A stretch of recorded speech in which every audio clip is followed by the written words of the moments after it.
Welcome to the deep dive. Hello. Today, we're doing something a bit different.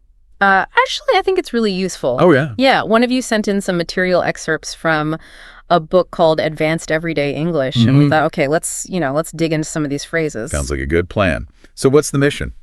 Well, the idea is to get beyond just the basic definitions. Okay. We want to get a real feel for how these common phrases are actually used, day to day. The nuances. Exactly. Those little things that can completely change what something means. Yeah, that makes sense.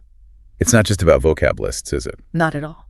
And looking at this source, it seems pretty rich. It's got dialogues, exercises. Explanations, examples. Right, showing how words pop up in conversation and in writing. Yeah. It looks quite practical. It really does. So for you, the learner, think of this as maybe a bit of a shortcut, a way to understand and maybe start using more advanced, natural-sounding English. Whether you're, say, prepping for a meeting. Yeah, or trying to catch up on terms in a specific field, or maybe you're just, curious about the language itself. We've picked out some examples that seem particularly, insightful. Okay, so maybe we should start with how the book itself is set up, the learning approach. Sure. It looks like it's structured into 9 chapters. Okay. And each chapter has 3 lessons inside it. Great. And the book suggests a pace, like reading 1 lesson a week. 1 a week? Okay.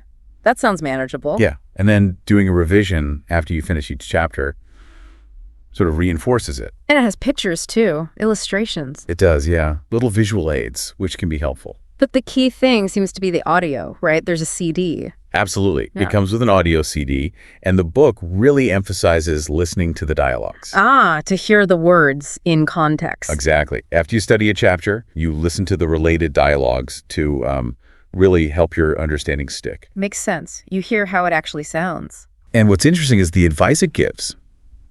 It basically says, don't worry if you don't get it all first time just listening. Right. That feeling of, what did they just say, is normal. Precisely. It presents that initial confusion as, part of the process. So repeated listening is key. Yeah, listening while following along in the text. It really highlights that it's often a gradual thing, this language learning. Familiarization. Oh, okay, cool. So should we dive into some actual phrases then? Let's do it. Where do you want to start? Well, one jumped out at me from a job ad example. Okay. It said, outgoing sales assistant required, must be on the ball. On the ball. Classic. Yeah. So what does that really signal there? Alert.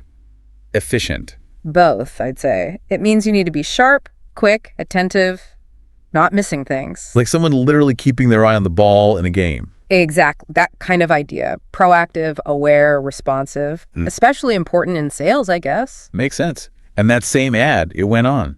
In the long run, you'll pick up more clients if you adopt a more outgoing attitude. Okay, 2 more good ones there. In the long run. Meaning, eventually, over time. Yeah, thinking about the future benefits, not just the immediate situation. So being sociable now pays off later. And pick up clients. That just means to gain or acquire them. The up sort of suggests gradually over time you accumulate clients. Right, you don't just get them all at once. Usually not, no. Okay, then there was this sentence. The place needed doing up, but it wasn't that which put us off going for it. The outgoings were outrageous. Lots packed in there.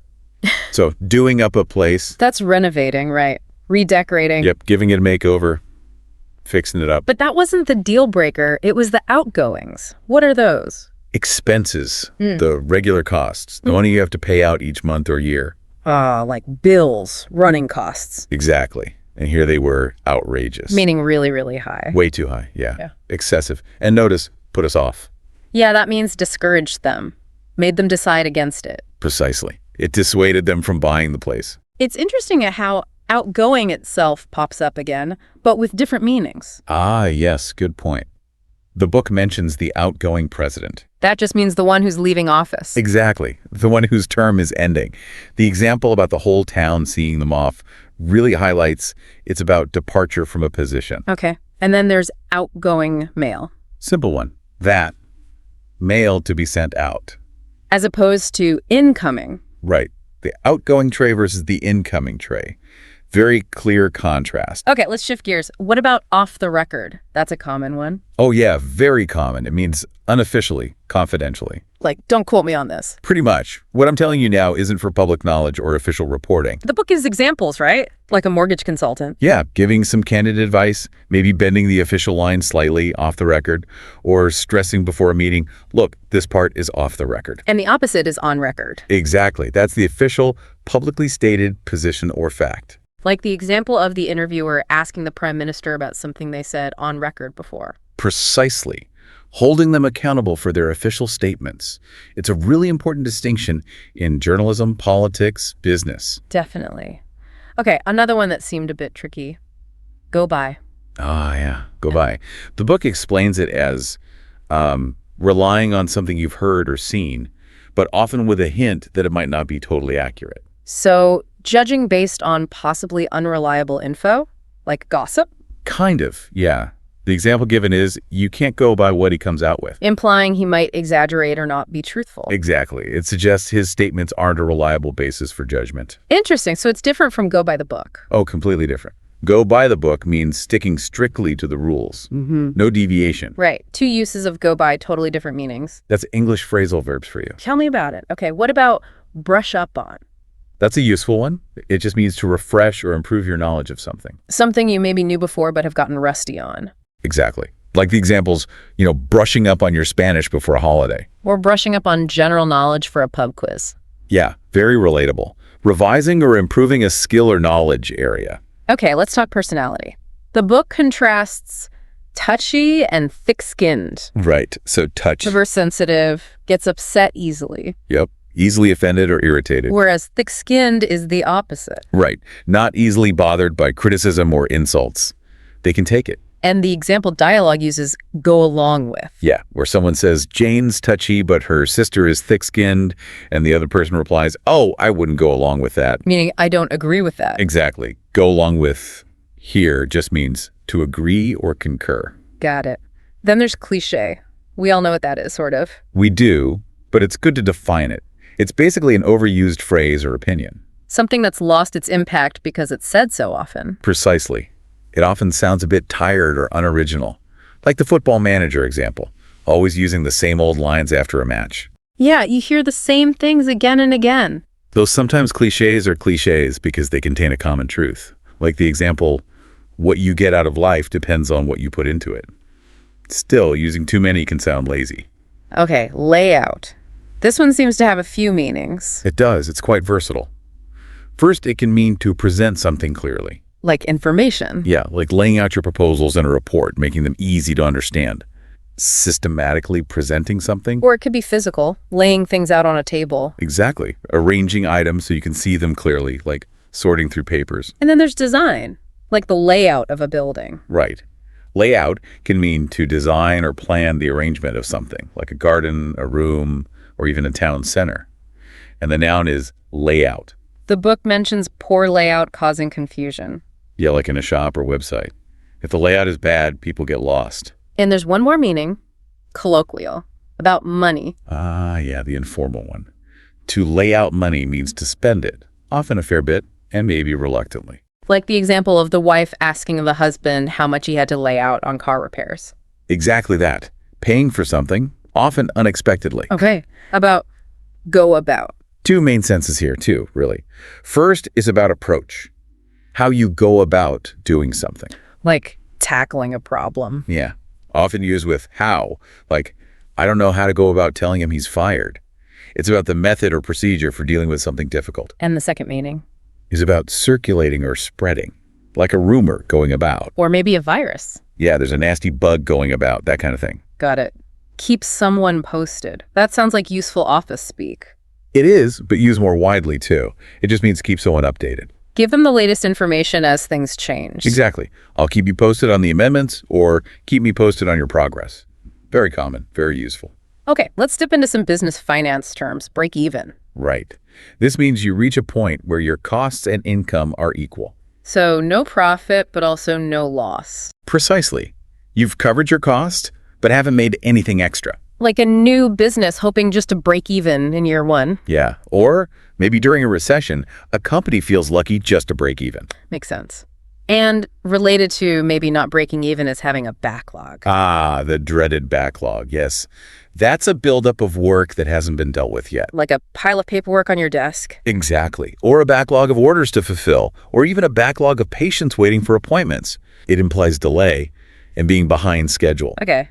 Now for a more colorful one. Rub someone up the wrong way. Yeah, that's a good idiom. It means to annoy or irritate someone. Often unintentionally, like petting a cat the wrong way makes it hiss. Exactly that image. You do or say something that just jars with them, irritates them, without you necessarily meaning to. Okay. Come through. Another versatile one. It is. First meaning, survive a tough time. Like coming through an illness, or the book mentions hardships in the army. Right. Enduring and surviving something difficult. What else? It can mean progressing through training or development. Like young players coming through the academy system at a football club. Okay, emerging successfully. Yes. It can also mean something becoming evident or apparent. Like someone's true feelings. Yeah, his reluctance really came through in the meeting. Or maybe her nasty streak came through eventually. And finally, related to things like documents. Right. When something you've applied for finally arrives or gets processed, my visa finally came through. Often linked to delays caused by a... Backlog. Exactly. Yeah. My visa was delayed because of the backlog, but it finally came through. It all connects. Okay, up to scratch. What's the scratch? Good question. It just means up to the required standard. Satisfactory. So if something is not up to scratch... It's substandard. Not good enough.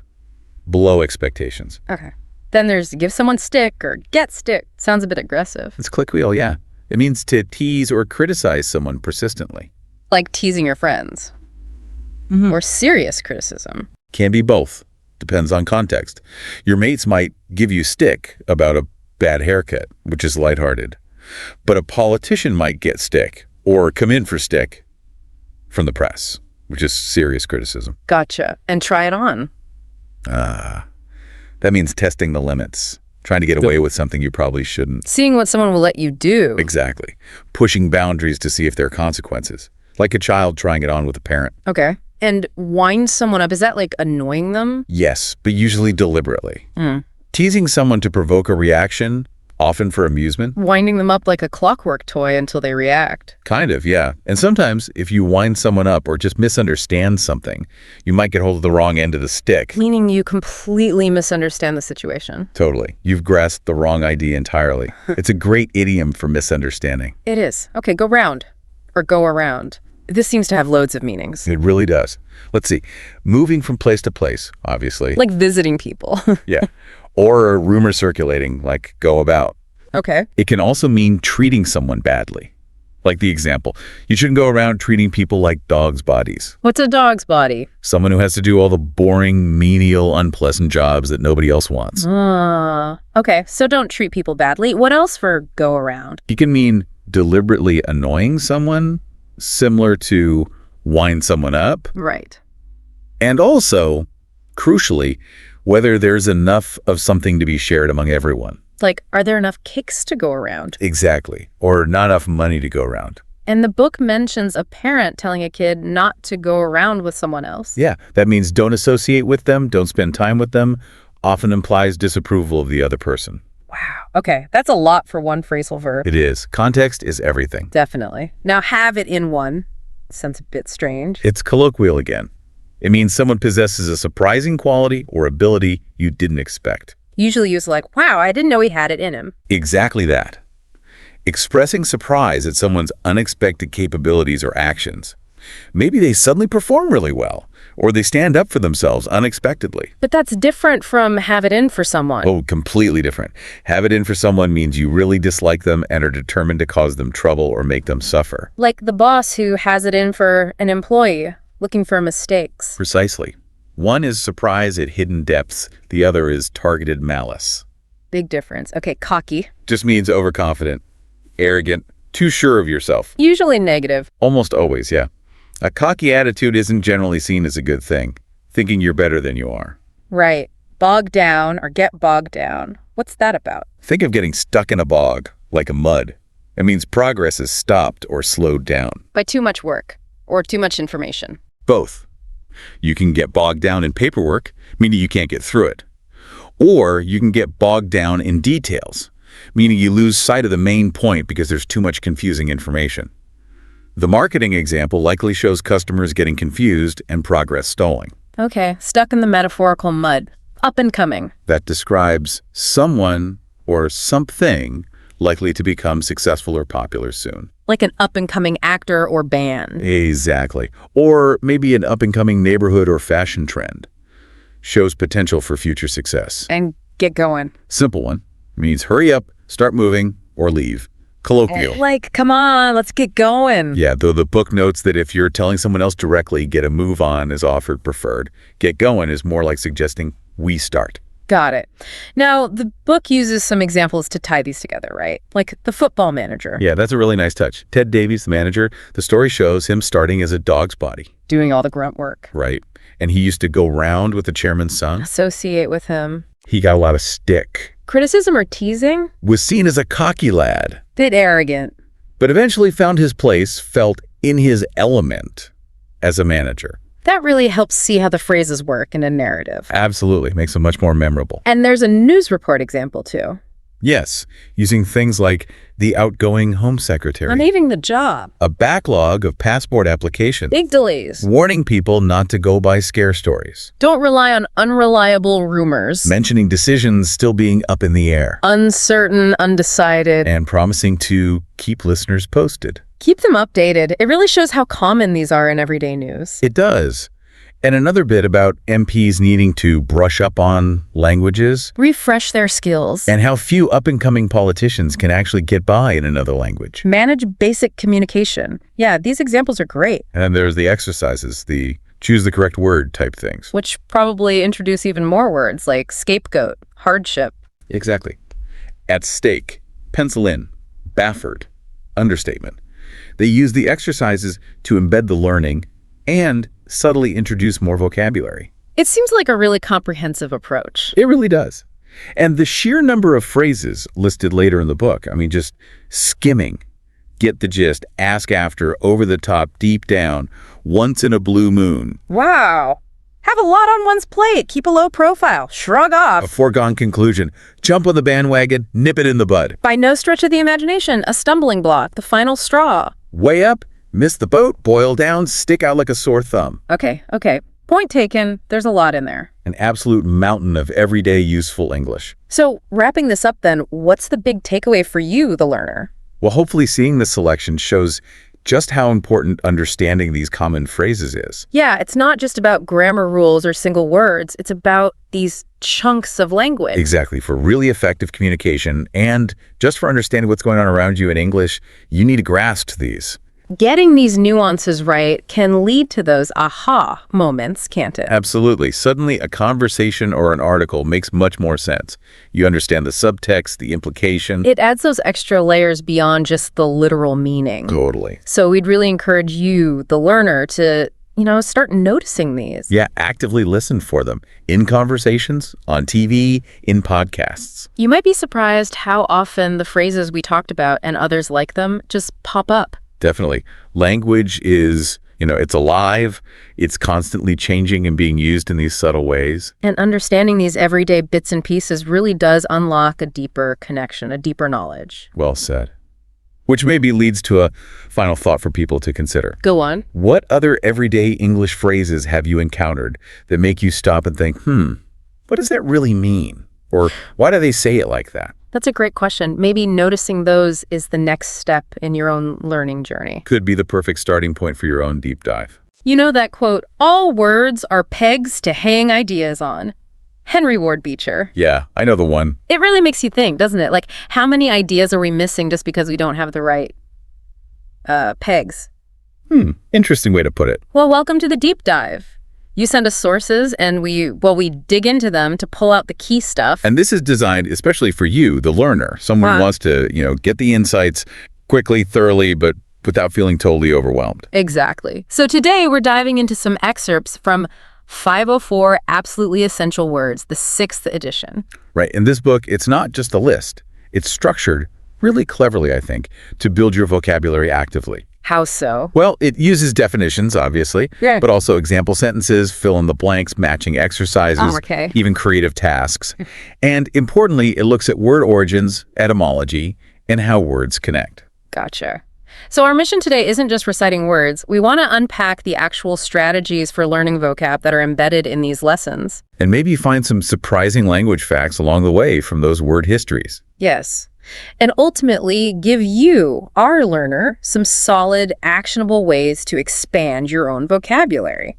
Ready to jump in? Let's do it. Lesson 1. Okay, lesson 1. What words are we starting with? We've got abandon, keen, jealous, tact, oath, vacant, hardship, gallant, data, unaccustomed, bachelor, and qualify. A decent starting set. And the book gives examples for each. Yeah, and they're pretty direct. Like for abandon, it says, when Roy abandoned his family, the police went looking for him. Simple, clear picture. Okay, yeah, that works. Or hardship. The example is, the fighter had to face many hardships before he became champion. You sort of feel the struggle in that sentence. Right. But what really caught my eye was the spotlight on section for abandon. Oh yeah, the origin story. It comes from French, meaning to put under another's control, which is, well, it's not quite the same as just leaving something, is it? No, it adds a layer, doesn't it? It- Like relinquishing control or responsibility, it's more nuanced. And then it links it or hints at a link to ban. And suggests looking up connections to bandit, contraband. It's subtly teaching you that words aren't isolated islands, you know? It's like planting little seeds. Okay, and there's an exercise right away. Yep. A words in use matching thing. Connect the word to its definition. Just a quick check to see if it's sinking in. Makes sense. Okay, moving on then. Lesson 2. Lesson 2 brings in words with a bit more, maybe, emotional flavor. Conceal, dismal, frigid, inhabit, numb, peril, recline, shriek, sinister, tempt, wager. Definitely more evocative. Yeah. Like dismal. The example, when the weather is so dismal, I sometimes stay in bed all day. You immediately get that gloomy feeling. Or shriek. The maid shrieked when she discovered the corpse. Yeah. Pretty vivid. Very vivid. And this lesson's spotlight on is great too for sinister. The Latin connection. Exactly. Originally meaning on the left. And because of old superstitions linking the left side with bad luck, well, the meaning shifted. It's amazing how those old beliefs get baked right into the language. A little cultural history lesson hidden in a vocabulary word. Totally. And then the exercise for this lesson, the fill in the blanks. The spooky cemetery one. Yeah. At midnight, I heard a wild shriek. I thought I saw the grave open.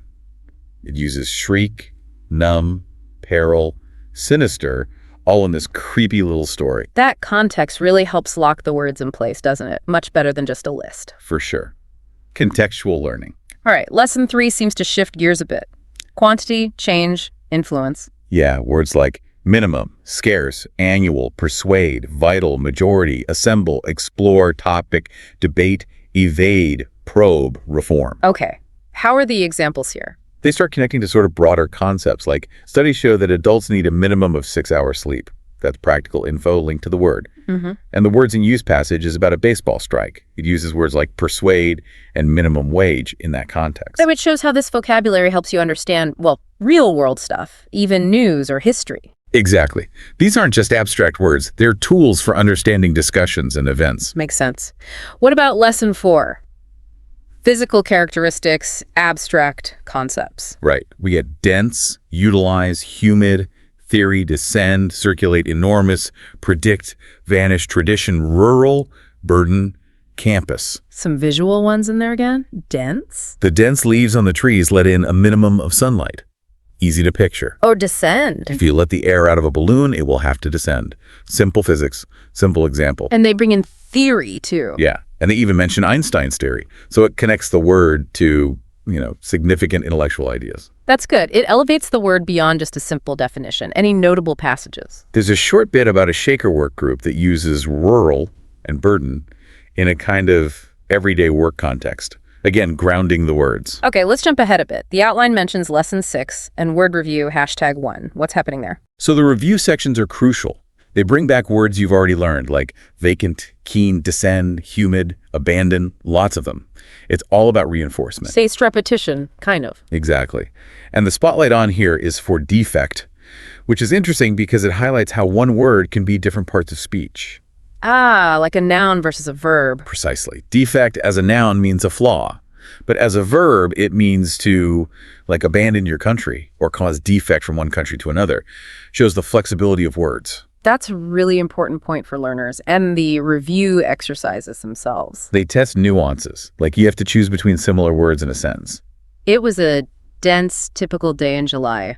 Hot and sticky. Ah, forcing you to think about the precise meaning. Is it just any hot day or a typical hot day for July? Right. And there's also an opposites matching exercise. Another good way to solidify meaning by thinking about contrasts. Okay, so pulling it all together, what are the big takeaways for you, the learner, from looking at how this book works? Well, first, it's the systematic approach. It's not random. Introduce, reinforce, use in context, test in different ways. It's layered. Yeah, it feels very deliberate. And those spotlight on sections about etymology. They're not just fluff. Knowing the history, like sinister meaning left, or the root of abandon, it actually creates stronger mental hooks for the word. It adds depth. It makes it more memorable than just a definition, like unlocking a word's backstory. Exactly. And the words in use passages constantly show you these words doing things in sentences and paragraphs. It makes the learning feel practical, not just academic. So if you're trying to build your vocabulary, the advice here seems to be, don't just memorize the definition. Pay attention to the word's origin, its connections. And crucially, the context. See how it's used. Those details aren't extra. They're actually part of effective learning. It's kind of amazing, really. Just by looking closely at these basic-ish words, you start to see bits of history, culture, how language changes. Each word really does have a story embedded in it. And exploring that story deepens your understanding. Right. So to wrap up this deep dive into 504 absolutely essential words, we've seen a structured method for learning. The value of looking at word origins and connection. The importance of context. And just how interconnected language is. These words are the foundation for bigger ideas. Absolutely. Which leaves us with a final thought, maybe a question for you, the learner. Go on. Well, if just these few words hold these kinds of origins and connections, imagine the stories hidden in the rest of the English language. Yeah. And maybe thinking about how could paying more attention to those histories, those nuances, actually change how you read, how you write, how you communicate every day. Something to chew on. Thanks for joining us for this deep dive. Hope it gives you some fresh ideas for building that word power